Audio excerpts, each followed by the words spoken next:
It shares pet tips with our viewers. That's right. Dr. Danielle's memorabilia as Dee Thomas will be featured in the permanent collection of the Smithsonian's National Museum of African American History and Culture. Congratulations. Thank you. That had to be just huge. It is, and I'm still like in a daze from it all. I mean, it was just so exciting, and also to meet all of the other people and all of their contributions. I mean, that museum is absolutely gorgeous. Now, you have some items as well. You're not just being honored, but you have a script and T-shirt and other things, and part also of this my book. permanent collection as well. It's unbelievable. I seriously cannot even digest it. I mean, first of all, that the show is remembered from 40 years ago, but then also to be featured, you know, in this museum, along with other shows that have been trailblazers. And so I'm really excited that, you know, all of our items will be there permanently. You were a little girl when this whole thing got Yes. started on the show, and you 9 know, years old. it stole so many hearts, and people just loved you and everything. Can we focus on your parents and the role they played in all of this, because it's huge? Absolutely. I mean, my mom, you know, has been everything, and also my stepfather, who was the one who introduced me into acting in the first place. And so both he and my mom were definitely instrumental in picking the auditions for me, what I should go out for, and, you know, also getting what's happening, which was dynamic. That was, I didn't get it originally, and then a month later I got a phone call and they said, fly out to California, you have the role. And I mean, it was just like my life changed, you know, because I'm originally from New York. Well, for a little girl, you had a lot of sass.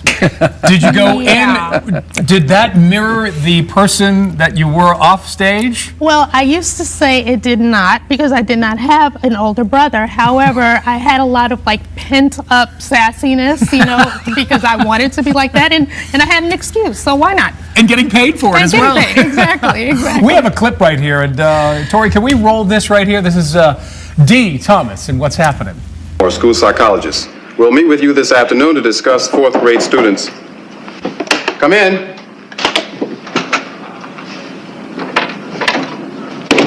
Is this where I'm supposed to be?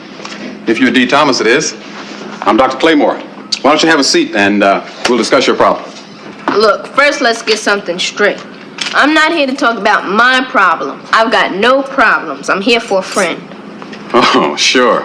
I understand. That's good, because if I had a problem, I'd handle it myself. That's the kind of person I am. See. Okay, then. What's your friend's name?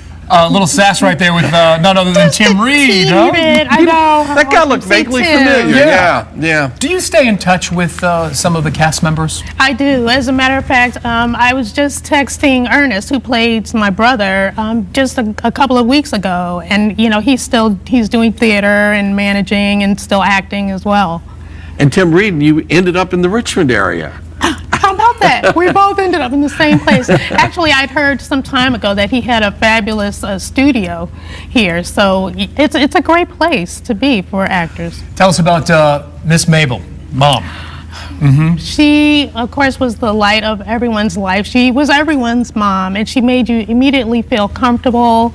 Of course, being a veteran, she was, you know, very easy to go up to her and ask her about tips with acting. But I mean, she was just like a mom to all of us. You mentioned earlier that your stepdad, your mom, and your stepdad were instrumental in getting you into the show. Right. Then there was a car accident in which basically your stepdad saved your life. Yeah. And then the next phase of your life starts, and he was instrumental in that as well. Well, yeah, in terms of the car accident, I didn't even realize it until I woke up from my coma, but they said that in him reaching over the steering wheel, he ruptured his spleen and his kidney, I believe. So, yeah, so that was really, really unfortunate.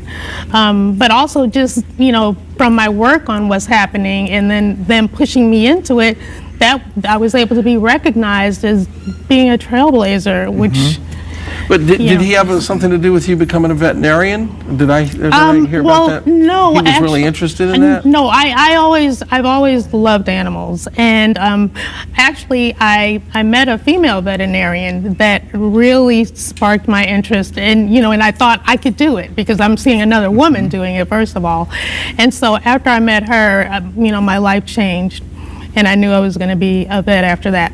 That's fantastic. I understand in 2006, you received an award for the actress that is. Danielle Spencer, famous for playing Dee Thomas on the hit 70s sitcom What's Happening, has died at 60 following complications from cancer, TMZ has learned.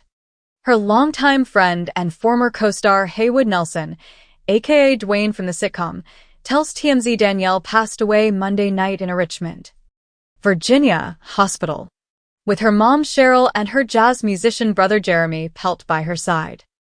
Haywood says he was in Dallas when he got the heartbreaking call, telling us he always saw Danielle as his little sis. The two last spoke just 2 weeks ago on the phone, and he says she sounded upbeat at the time. Haywood adds Danielle had previously been in a car accident and was in a wheelchair. He honored Danielle on IG Tuesday, saying her battle had taken a heavy toll, but she's finally found her release from the clutches of this world and a body. Spencer died Monday in a hospital in Richmond, Virginia. Her What's Happening co-star Haywood Nelson told The Hollywood Reporter. She was diagnosed with breast cancer and underwent a double mastectomy in 2014 and in 2018 underwent emergency surgery to relieve bleeding on her brain. A GoFundMe page was set up to help her pay for her medical expenses. What's Happening ran on ABC from 76 to 79, with Danielle reprising her iconic role in the 80s spin-off, What's Happening Now?, before leaving Hollywood in the 90s to become a veterinarian. She was 60 at the time of her death. Rest in power, Queen.